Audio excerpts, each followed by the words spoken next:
Mr. Sullivan, you previously stated before this committee that you hosted a book launch. Pardon? You previously stated before this committee that you hosted a book launch. That braai was a book launch, and you said it was a year-end function, right? It was, no, I didn't say it was I'm not done. Ah, You previously stated that it was a book launch, a year-end function at the former home of serial killer, murderer, drug kingpin, Radovan Krechner. This morning you told us you didn't know the owner. Minutes later, we learned that he was a close friend of yours. Am I right? I didn't. And that you actually did the bidding for that house. no, I didn't say I didn't know the owner. I said that But you couldn't remember, you had all sorts of stories. No, I said I contacted the owner and asked for permission to use the You house. couldn't remember the name. So sometimes you have to get it back. You know, there's no doubt. Mr. O'Sullivan, you lied. Okay. You lied under oath this morning. And we've had enough of your lies at this point. You knew very well whose home that was. Mr. O'Sullivan, what was your main reason in that motivation letter that was written by Waterson for coming to this country? Let me remind you what was put in there. I believe he would be a very useful addition to the white community of this country. That's why you came to this country. That braai, that book launch, invitations from your office went out under the header, top secret.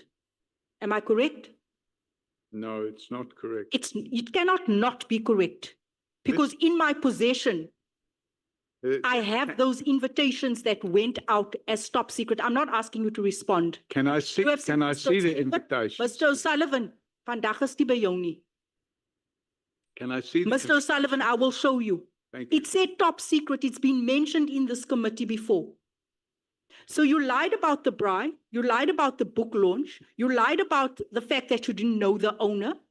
You also said here, your guests, looking back to your reason and purpose for coming into this country, your guests were from AfriForum. You labeled that meeting as top secret. What? You had AfriForum guests there, and up until today, we still don't know who were the DA members present at that meeting. Up until today. Now see where I'm going with this pattern. Here to help the white community, top secret meeting, you have AfriForum there and you have the DA there.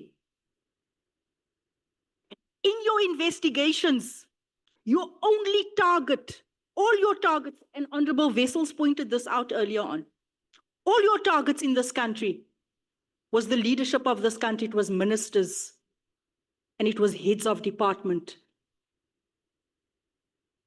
Can I tell you why? It was your intention to overthrow this government, and it still is. I look at all the articles released in 2017 and shortly after that meeting that you had, that braai, book launch, van niemand 'n boek gekry het nie. Supporting articles by the DA, EWN on the 26th of the 1st, 2017, DA to reveal more evidence of alleged corruption against Patlane. Say again, I didn't hear that. An article, EWN article, that has now been taken down, but it's in the messages because the guys would copy each other in the messages and the support. What messages? I don't understand what messages. Messages between Sarah Jane Trent and Mandla. I didn't involve myself in any. Yeah, you don't have to involve yourself. You don't have anything to do with anything that's wrong in this country. The DA supported your plot against overthrowing this government. The DA? Yes. How did that work? You have some evidence about that? I will show you. So you're saying, if I understand you correctly, I'm saying that you came to this country to be of assistance to the white community, and I am saying to you that you plotted top ministers in this country, ministers such as Nathi Ntetwa, Ministers such as Fikile, a whole lot of ministers. It's in that conversation between Sarah and McBride. If you look at the pattern, if you study the people that you choose to investigate and go after, it is ministers, it is people like Jackie Selebi, it is people like Patlani, it is heads of organizations, of state organizations. You are plotting to overthrow this government, and I leave it at that. With due respect, I think you've been watching too much TV. Like you. And I have been following a pattern, and I've been following a trend. for the I'm going record, to leave that. I'm going to leave it as it is. I'm No, you trying to can't. paint you a picture here. Chairman, Mr. Sullivan, I'm going on to my second question. No, I have to finish dealing with your first question. And the reality of the situation is quite simply, first of all, I don't know about any so-called book launch. It was a braai, and at the same time, That was called top secret. I don't know anything about any top secret. At the same time, it was the end of year braai, and by the way, there were nobody there. Forum with DA, with the head of IPID. Chairman, I'm trying to answer, and I'm being interrupted. It is not the right. Mr. Sullivan, you have lied too much. The reality is be giving you airtime. There was nobody at that braai from the DA. There was nobody at that braai from AfriForum. And my understanding is that AfriForum have already opened a criminal docket of perjury against Cedric and Kabinda for sitting in this house and lying that AfriForum and the DA were present. And I can 100% guarantee there was nobody there from the DA and there was nobody there from AfriForum. And by the way, I would say 80% of the people that were there were African. So from SAPS, from state organ that was helping you to plot against General Patlani. Chairman, I'd like to move on now. The member is making this up as she goes along, and it's a farce, complete farce. Making up anything. Absolutely. I keep saying when I ask questions, it's not because I don't have the answers, or it's not because I don't have, because I do have supporting documentation. Well, perhaps I can have the evidence. When you stated this morning, you also again lied, and this is why my patience is up with you. When you stated this morning, you do not require SIRA membership, right, as a forensic investigator. That's right, you said you don't.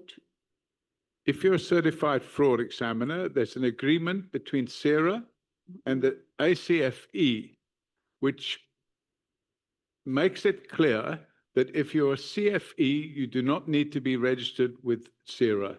However, because I've been registered with SIRA since 19 whatever, I can't remember the year, I've kept my membership going in case, just in case, I decide to involve myself in security company activities, but I'm not involved in any security company activities. Mr. Sullivan, and I do not. Mr. O'Sullivan. Let me finish answering, please. Mr. O'Sullivan, I'm done. I would like to finish answering the question because you're making false allegations and then you're preventing me from answering. The reality is that there's an agreement between ACFE, a written signed agreement, which was approved by the minister, which makes it clear that if you're a certified fraud examiner, you do not have to belong to SIRA. However, I've kept my SIRA membership going just because, but I don't need to. I don't need to be a SIRA member. Mr. O'Sullivan, SIRA is the regulatory authority in terms of the law in South Africa. The ACFE is an American organization with a charter in South Africa. ACFE is not a regulatory authority. It's a self-governing association, like a stokvel, where you belong to. That is what you are referring to. It's a self-governing association. It is not a regulatory authority in South Africa. That's your version of events. No, that is. I have to. You have to. I have to tell you that you are wrong. When you came into this country, our country, you have to comply and adhere to the rules and regulations of this country. I comply with the rules and regulations. No, you don't. You have violated. I know, I know you are registered. We've got your registration. Company O'Sullivan, Brosman and Associates, you are registered. Registration date in 2012, you registered with CEDA. No, that's when the company was formed and I registered it. And the reason I registered it was because from time to time, I get asked to give security advice. That's the only reason. Mr. Sullivan, you are registered with CEDA, meaning that you need to comply with the CEDA regulations. And as things stands, Mr. O'Sullivan, you have violated the entire code of conduct of the CEDA investigation, code of conduct. You have done investigations. You've used your own tools. Are you familiar with section 15 of the code of conduct? I don't have it in front of me. And I don't have a photographic memory, so I'm not able to respond to that. But I can tell you, I don't have a security company and I'm not providing any security services. The fact that you are registered with CEDA binds you to the regulation. You are once again, I cannot believe you. You are once again lying under oath and cooking up your own justifications. Sir, you are refusing to adhere to the rules and the laws of this country that binds you. Everything that you have done in your plot to overthrow this government is against the law. You have misrepresented yourself to all the state organs and everyone that you have done business with. That is a fact. I maintain that you've been watching too much TV. It's absolutely wrong to come with this completely absurd allegation that I'm plotting to overthrow the government. I mean, I've never heard such nonsense in all my life. Okay.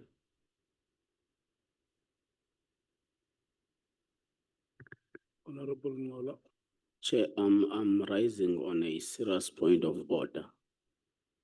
I have been observing how the witness, it's for the third day today, responds or disagrees with sentiments put to him by members. In the 3 days that he has appeared, whenever he disagrees with what the member puts unto him, he refers the member to be watching a lot of TV, trying to insinuate that what the member may have been saying is fictitious. Even when it is fictitious, there is a respectful way of disagreeing with a member in whatever is put before him. I think it's time, Chair, that we reprimand the witness not to behave like this. Thank you so much, Chair. Honorable Skosana. Thank you, Chair. Much of the things Honorable Ngola has covered me. We just wanted to raise that this belligerent of the witness before us cannot be tolerated. He's treating us with disdain. This attitude, which I've spoken about earlier, has to stop now, Chair. You know, I think it's high time that he respects this parliament. You know, for him, the only person who's right is only himself. Everyone is talking rubbish. Everyone is nonsense according to him. Hence, I said what I said earlier. When you deal with criminals, you must deal with criminals. Thank you, Chair. Mr. Paulo Sullivan. Chairman, I must sit here and be called day in, day out, a criminal, a thug, a white supremacist, and I must just keep quiet about it. I'm just saying, I won't say she's watched too much TV. I will say, what you're saying is not true, it's fictitious. Thank you, Chairman. So you are withdrawing the statement that. I withdraw the statement that the member watches too much TV, and I replace it with what you're saying is false and fictitious. And you also apologize for having made that statement. Of course, Chairman, I always apologize. Can we proceed? Chair, I'm going to conclude at that because I don't think it's even worth our time further probing Mr. O'Sullivan. I'm actually glad that it's come to an end. Again, I'm going to put it to you just today, because I actually thought today you'd come and you'd come clean and you'll just respond. You lied about the purpose of the prize several times. There was inconsistency. You lied about knowing the owner of the house. You lied about having interaction with Khan. You said you just met him once. Recently, have you been having meetings at the residence at the Moti offices with General Sibia and Mr. Moti? No, I've never had. In the last few Sorry. months, you haven't met any one of them. I've not had any meetings with General Sabia and Moti at Moti's offices. So that's also another fictitious statement. You lied about not being obliged to Sira. You just lied the entire morning. Mr. Sullivan, I say this and I want to put it on record. Every organ, state organ, if anything, when we make our submissions and write recommendations at the end of this, should be barred from working with you. You have misrepresented yourself to this entire country, operating as an alleged forensic investigator. I leave it at that. Thank you. You are allowed to comment on the statement. Thank you. The Constitution of the Republic of South Africa would make the claim that you are now putting forward unconstitutional. And I deny categorically that everything you've said is true. I've done my best and gone out of my way to use my memory as best as I can and recollect events over many, many years. This letter that's been handed to me now, I've only seen it for the first time. I've never seen it before, and this 44-year-old letter. So at the end of the day, I cannot say that I came here to overthrow the government. Clearly, my record, if you go on our website and you look at all the other work we do other than corrupt police officials, and you look at the work that we do there, at the moment I've got somebody that has a community property association where members of the community property association have stolen hundreds of millions of rand, and we've taken that case on voluntarily to help them get their money back.